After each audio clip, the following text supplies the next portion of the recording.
ብልጽግና ፓርቲ ሚዲያና ኮሙኒኬሽን የብልጽግና ፓርቲ አባላት ሕገ ደንብ መስማት ለተሳናቸው ተደራሽ እንዲሆን የተዘጋጀ።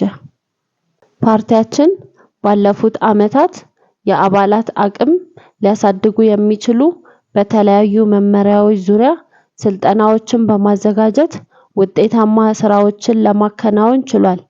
በዚህም ሂደት ውስጥ አባላችን በፓርቲያችን አሰራሮች፣ መርሆችና እሳቤዎች ላይ ከጊዜ ወደ ጊዜ ግንዛቤው እየጨመረ መምጣቱ በቀጣይ ፓርቲያችን በሀገራችን የዲሞክራሲ ስርዓት ግንባታ ውስጥ አባላችን መጫወት የሚገባውን ሚና በአግባቡ እንዲያውቅና የፓርቲ ውስጥ ዲሞክራሲ ሂደታችን እንዲጎለብት አባላችን መብትና ግዴታውን በአግባቡ አውቆ ወደ ተጨባጭ እንቅስቃሴ ውስጥ እንዲገባ አድርጎታል።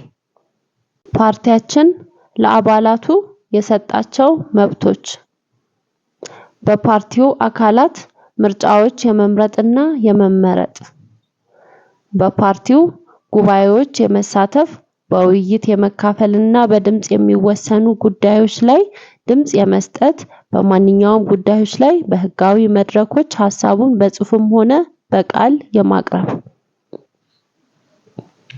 ማንኛውም የፓርቲ አካል ወይም አባል ላይ መረጃ የተደገፈ ሂስ ማቅረብ፣ በፓርቲው ጉባኤዎች የመሳተፍ፣ በውይይት የመካፈልና በድምጽ የሚወሰኑ ጉዳዮች ላይ ድምጽ የመስጠት፣ በማንኛውም ጉዳይ ላይ በህጋዊ መድረኮች ሐሳቡን በጽሁፍ ሆነ በቃል የማቅረብ፣ ማንኛውም የፓርቲ አካል ወይም አባል ላይ በመረጃ የተደገፈ ሂስ ማቅረብ፣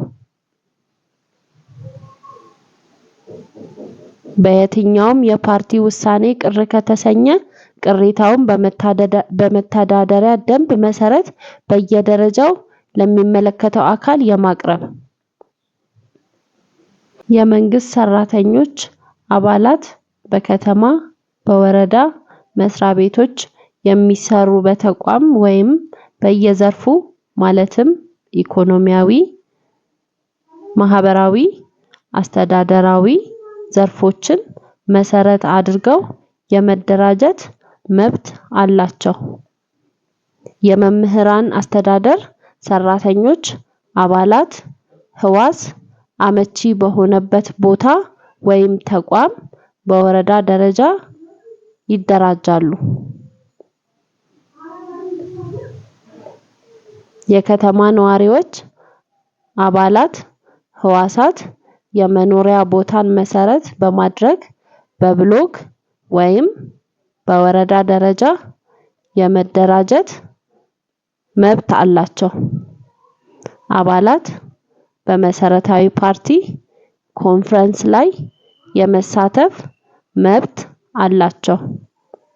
አባላት በተለያዩ መሰረታዊ ፓርቲ መድረኮች ላይ ከየርዕሱ ነፃ ሆነው ሐሳባቸውን የመግለጽ፣ የመቃወም ሆነ የመደገፍ ዲሞክራሲያዊ መብት አላቸው።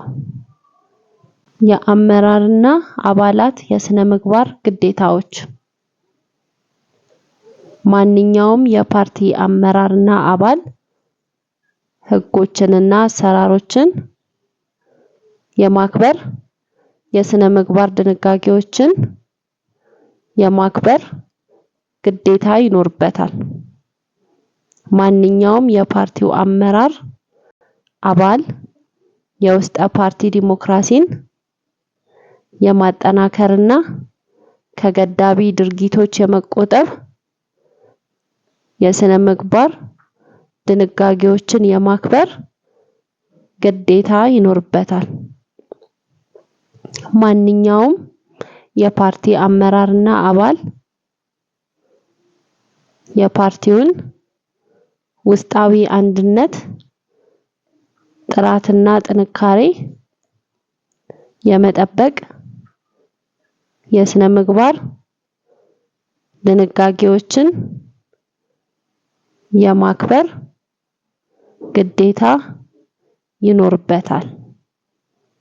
ማንኛውም የፓርቲው አመራርና አባል የፓርቲውን እና የመንግስት ሚስጥር ስለመጠበቅ የስነ ምግባር ድንጋጌዎችን የማክበር ግዴታ ይኖርበታል። ማንኛውም የፓርቲው አመራርና አባል ሙስናን፣ ብልሹና አድሏዊ አሰራሮችን የመታገልና የስነ ምግባር